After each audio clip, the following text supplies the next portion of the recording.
Before we begin, please leave a comment, share your thoughts and let us know your lessons learned in the comment section below. Don't forget to like the video and subscribe. The small cafe near the bustling streets of Abidjan was an oasis amidst the noise and chaos of the city. Sharon Smith sat by the window, her sharp eyes scanning the crowd outside as she absent-mindedly stirred her coffee. It wasn't that she was particularly fond of the drink, it was simply a ritual to ease the tension that had built up in her over the years.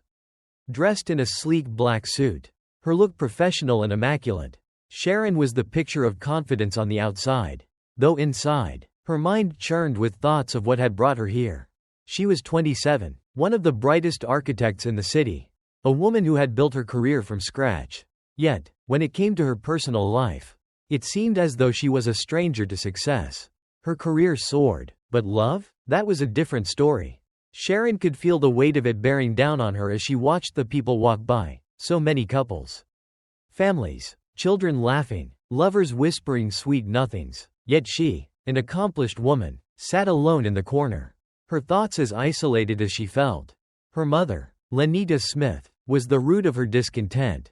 The constant pressure to marry, to settle down, had become a never-ending saga. Sharon had lost count of how many times her mother had arranged blind dates for her, each one more dreadful than the last. Today was no different. Sharon had reluctantly agreed to the 98th attempt at romance. The second this week, Lenita had promised her that this man was different, that he was the one, the right match. But Sharon knew better. She had been through this before. She sighed, her finger tapping absent-mindedly against her coffee cup. Why hadn't she just told her mother to stop? Why didn't she simply say, "No more," and put an end to the endless parade of mismatched men? But Sharon knew Lenita too well. She wouldn't take no for an answer. Her mother had a way of pushing, of cajoling, of comparing Sharon to women younger than her. Already mothers or even grandmothers. It had become a routine of guilt and frustration, one that Sharon could never seem to escape. Sharon's hand brushed against her cheek, her fingers grazing the soft skin. She was still young, her complexion still smooth, but she didn't feel that way. The years were passing quickly, and each day, she felt as though she was running out of time. She had once believed in love, had once dreamed of it with all her heart. Now, she simply wanted a companion, someone to share the mundane, someone to live with, without the complications. Her gaze shifted back to the street outside. People came and went, moving with purpose, their lives a whirlwind of activity. Sharon's eyes narrowed as she glanced at her watch again. He was late. Of course, he was. 30 minutes, to be precise. Normally, Sharon would have left by now. But there was something about her mother's relentless insistence that kept her in place. She would wait. For now. Another 10 minutes passed before the door to the cafe swung open. A man walked in, apologizing profusely as he entered. Sorry, the traffic in Cocody was terrible," he said with an apologetic smile. Sharon looked up, her gaze meeting his. He wasn't what she had expected. Emmanuel Brown was dressed in a simple shirt and pants, his shoes worn from use. His appearance was modest, almost too simple for someone who was supposed to be a match for her. But there was something about him, something in the way he smiled that was oddly sincere. Sharon didn't bother hiding her disappointment. "It's fine," she said, her voice cool but polite. "I've just arrived myself." Emmanuel sat down across from her, and they both ordered coffee. He asked her about her work, about her hobbies, and to her surprise, Sharon found herself speaking more than she intended. He was different from the others. He didn't try to impress her with his charm or his flattery. Instead, he asked questions, genuinely interested in her answers.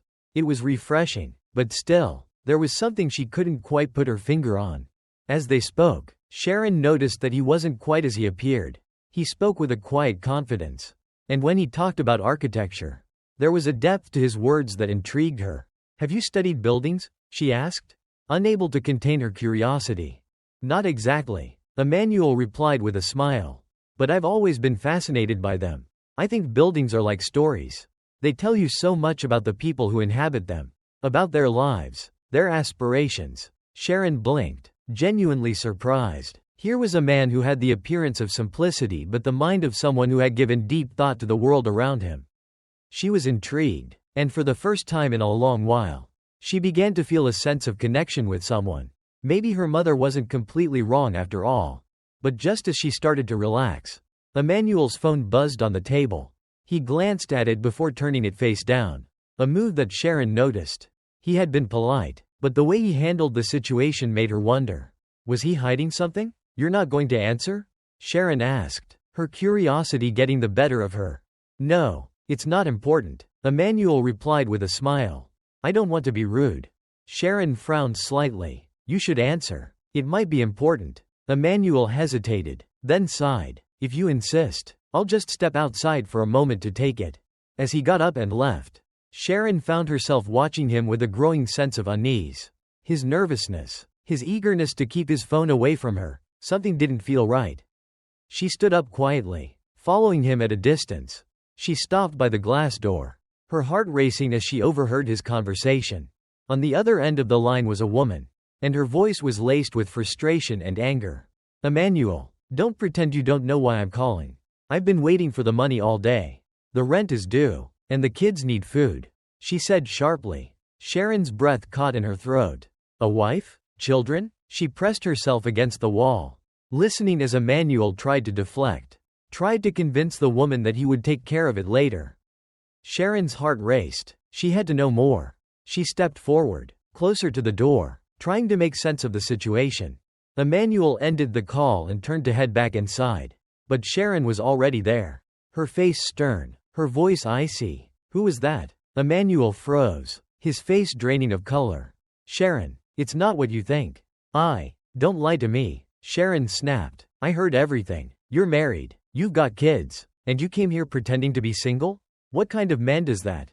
Emmanuel stammered, trying to explain, but Sharon wasn't listening anymore. "I've had enough," she said coldly. "Don't try to explain. You've wasted my time, and you've lied to me. I don't have time for liars." Without another word, she turned and walked back into the cafe, her heart pounding in her chest. She could hear Emmanuel calling after her, but she didn't stop. She was done. Sharon left the cafe, the cool evening air washing over her. She didn't know where she was going, but she knew one thing for sure: she was finished with men like Emmanuel. And yet, as she walked through the streets of Abidjan, she couldn't help but think that maybe there was still hope. Maybe, just maybe, she would find someone who was as honest as he seemed to be. Someone who wouldn't lie, who wouldn't deceive her. But for now, that thought was a distant dream. And as she drove home, her phone buzzed with a message from her mother. How did it go? "Darling?" Sharon's heart sank. She wasn't ready to face her mother's relentless questions. "Not today. Not well, Mom," Sharon muttered under her breath. "Not well at all." Sharon sat in her car, the engine idling as she gripped the steering wheel with white knuckles. Her thoughts were tangled, swirling around the confrontation she'd just had with Emmanuel. She hadn't expected the truth to hit her like a ton of bricks. But it had. Married with children, and here he was, pretending to be someone else. Someone single. The anger that surged through her veins was undeniable. But what stung the most was the humiliation. The lies. The deceit. Why had he thought she wouldn't find out? Why had he wasted her time? Her phone vibrated in her hand, and Sharon's heart skipped a beat when she saw the name on the screen. Mom. With a heavy sigh, she answered, holding the phone to her ear. "Hello, Mom?" Lenita's voice was bright and full of cheer, oblivious to the storm that had just raged in her daughter's life. "How did it go, darling? Was he charming? You must be so happy that you've met someone finally." Sharon gripped the phone tighter. Her mother's relentless optimism, the constant push for her to find someone, it had become exhausting. She didn't know how much longer she could take it. "Mom," Sharon replied, her voice colder than she intended. "It didn't go well." Lenita's tone shifted immediately. "What do you mean, darling? What happened?" Sharon exhaled slowly, forcing her words through clenched teeth. "He lied to me, Mom. He's married. He has kids. He came here pretending to be single. Everything he said to me was a lie." There was a pause on the other end of the line. Lenita had always been the optimist, always seeing the good in everyone, especially the men she had chosen for Sharon. This was new. "Sharon, I don't understand. You're sure?" Lenita's voice wavered slightly, but Sharon could tell she was still holding on to some hope that maybe her daughter was overreacting. "I'm sure, Mom," Sharon said firmly. "I heard him on the phone. His wife, his kids, everything. I can't believe I wasted my time. I'm so sorry, darling, Lenita murmured, her tone softening. I only want you to be happy. You know that? Sharon didn't answer immediately. Her eyes glanced out of the windshield, her gaze lost in the distant horizon. She had spent so many years chasing the idea of love that she had forgotten what it was supposed to feel like. Wasn't love supposed to be a mutual trust? Wasn't it supposed to be built on honesty, respect, and understanding? She had been deceived. Again. The conversation with her mother ended with a promise to talk again soon.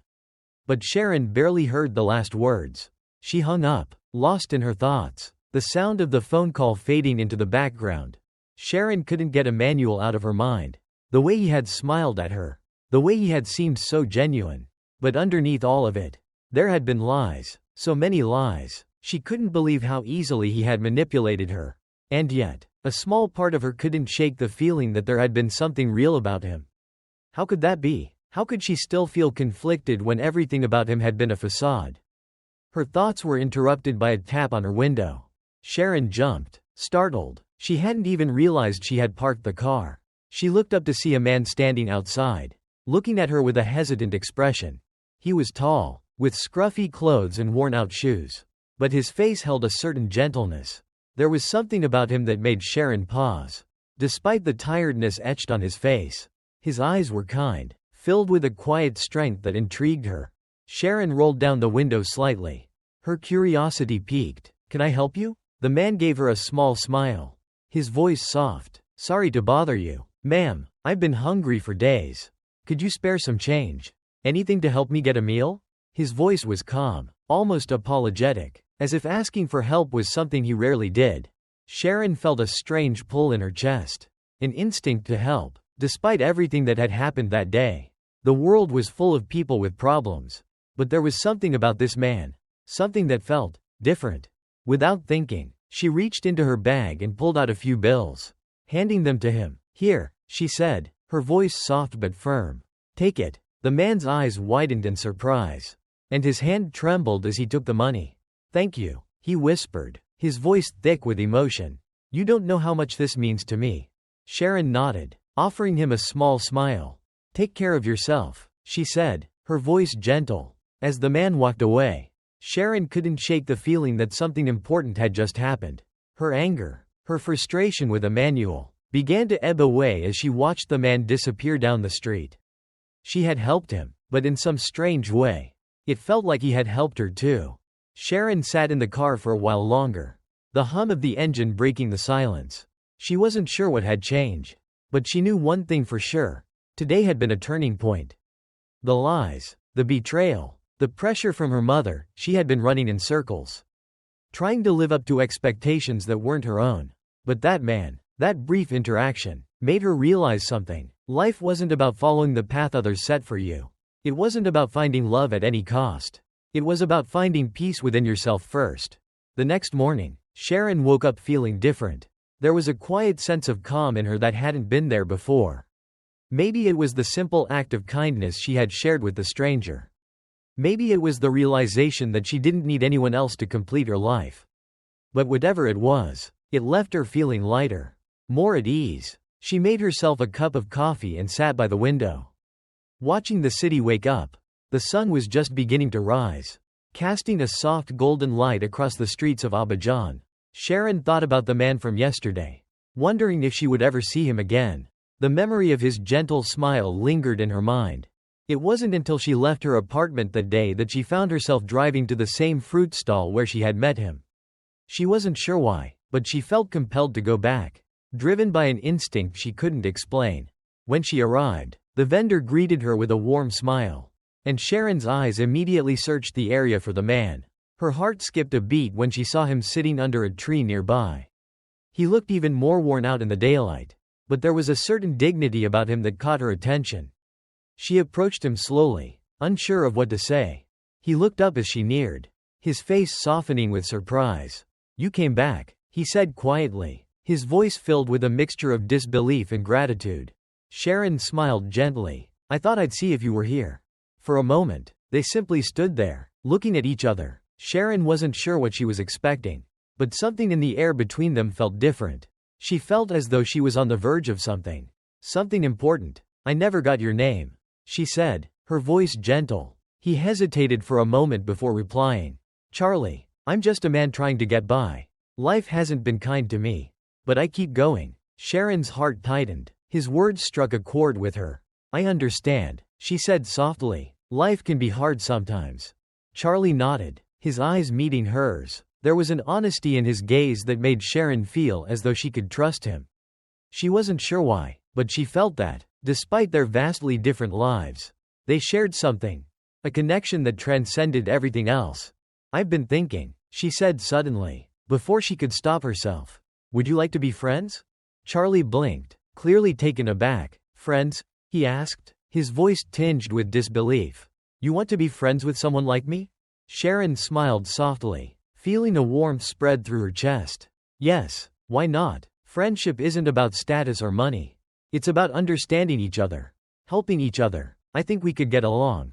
Charlie seemed to struggle with the idea for a moment, but then a hesitant smile crept across his face. I'd be honored, he said quietly. And just like that, something shifted within Sharon. She didn't know where this newfound connection would take her. But for the first time in a long while, she felt like she was on the right path. As the days passed, Sharon and Charlie spent more time together. It wasn't a whirlwind romance or a dramatic love story, it was something simpler. Something quieter. But it was real. They talked. They shared their stories. And slowly, Sharon began to realize that maybe this was the kind of relationship she had been searching for all along. A connection based on trust, respect, and understanding. But deep down, Sharon knew one thing for certain. Life had a way of surprising you when you least expected it. And for once, she was ready to embrace whatever came next. The days that followed seemed to pass in a blur, each one bringing Sharon closer to a decision she wasn't sure she was ready to make. Life, once a series of carefully constructed plans, now felt like a puzzle with pieces that didn't quite fit. Sharon had always been in control, always the one who could make decisions with a cool, rational mind, but something about Charlie, his quiet strength, his humility, and his unwavering sincerity, had cracked the shell she'd built around her heart. Sharon had gone through life with a wall built high around her emotions, always keeping people at arm's length. But in just a few short weeks, Charlie had somehow found a way in. Without forcing his way past the walls, without demanding anything, he had simply been there, offering her companionship, understanding, and, in his own quiet way, affection. She found herself waking up in the mornings with a sense of anticipation, wondering what the day would bring. She'd never expected to feel this way again, not after all the disappointments. Not after the lies of Emmanuel and the constant pressure from her mother. But now, every morning felt like a new beginning, as though life was offering her a chance to start over, to rewrite the story she had been so sure was already finished. It was late one afternoon when Sharon found herself walking down the familiar street towards the fruit stall again. She hadn't expected to see Charlie there. He wasn't always around, but something inside her urged her to go. It was as if an invisible thread was pulling her in his direction. She arrived to find the stall bustling with customers, the air thick with the scent of ripe fruit. And then, she saw him. Charlie was standing by the stall, talking to the vendor with his usual calm demeanor. But when his eyes met hers, something flickered in them, something that made her heart race. He smiled at her, and for a moment, everything else around them disappeared. The noise of the city, the distractions, the questions in her mind, none of it mattered. It was just the two of them, standing there, silently acknowledging the connection that had grown between them over the past few weeks. Hey, Sharon said, her voice barely above a whisper as she approached him. Charlie turned to face her, his smile widening as he stepped closer. Hey yourself, he replied, his voice warm and easy. There was no pretense in his words, no masks. It was simply him, simply them. They stood there for a moment, a quiet understanding passing between them. Sharon had always been guarded, always careful not to let anyone too close. But with Charlie, there was no fear, no hesitation. She didn't have to pretend to be someone she wasn't. She could just be. How's your day going? Charlie asked, breaking the silence, his gaze soft but intent. It's going well, Sharon said, the tension that had been building in her shoulders over the past few days slowly beginning to ease. Busy, but good. How about you? Charlie shrugged, a playful glint in his eyes. Same. Just taking it one day at a time. Sharon laughed softly, the sound surprisingly light, given everything that had happened recently. She felt an undeniable pull toward him, a sense of warmth that made her forget about the complications of her life, the questions that lingered in her mind.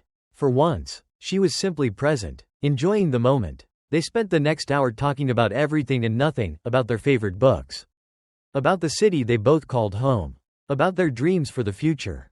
The conversation flowed effortlessly, and Sharon realized, for the first time in a long time, that she was enjoying herself.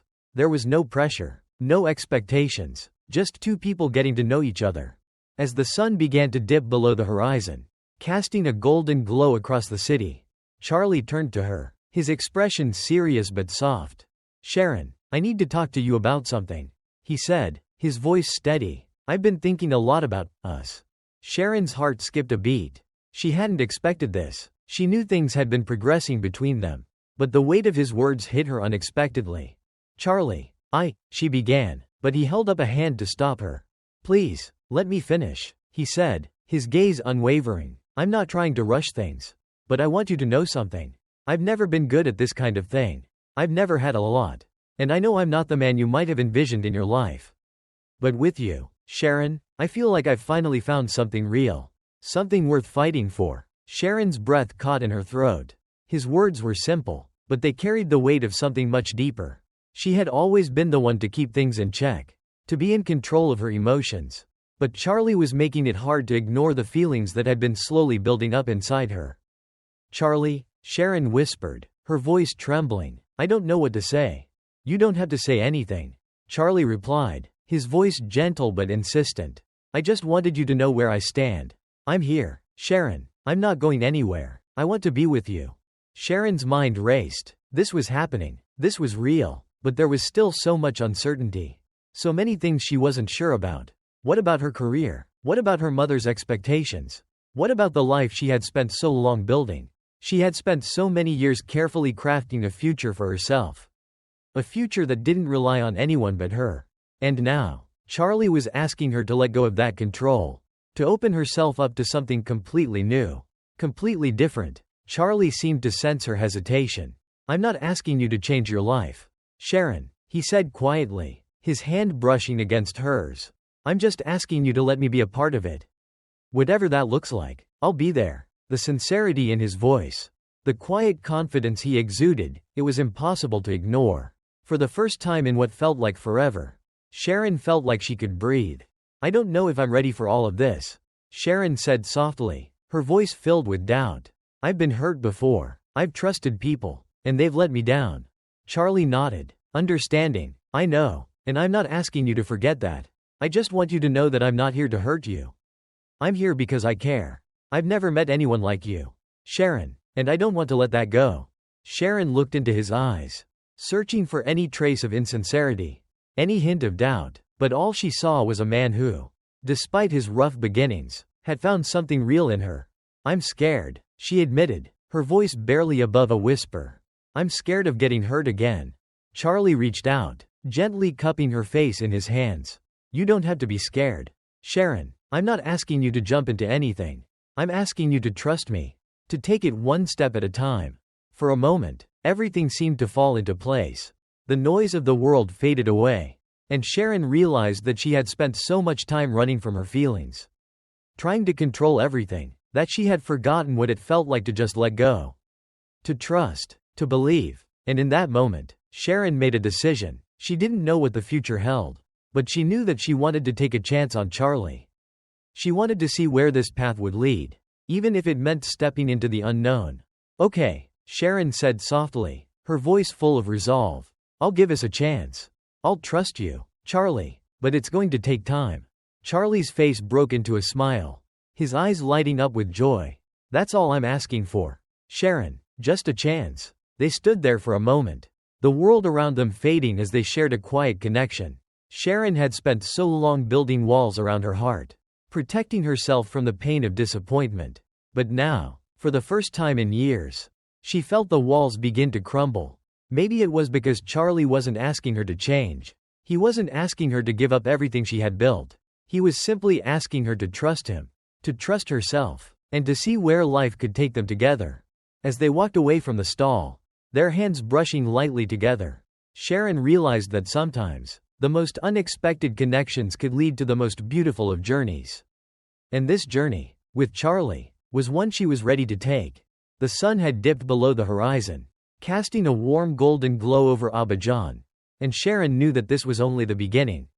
Whatever lay ahead, she was ready to face it together. Thank you so much for staying with us and following Sharon's journey until the very end. Your support means the world, and we hope you enjoyed every twist and turn of her story. If you found yourself connected to her story or if it made you reflect on your own life, don't forget to hit the subscribe button and turn on notifications so you won't miss out on more heartfelt stories like this. We'd love to hear your thoughts. Please feel free to leave your comments below and share your reflections with us. What did you think of Sharon's journey? How did it resonate with you? Your feedback is important and helps us bring even more engaging content your way. Thanks again for watching, and we look forward to sharing the next chapter with you soon.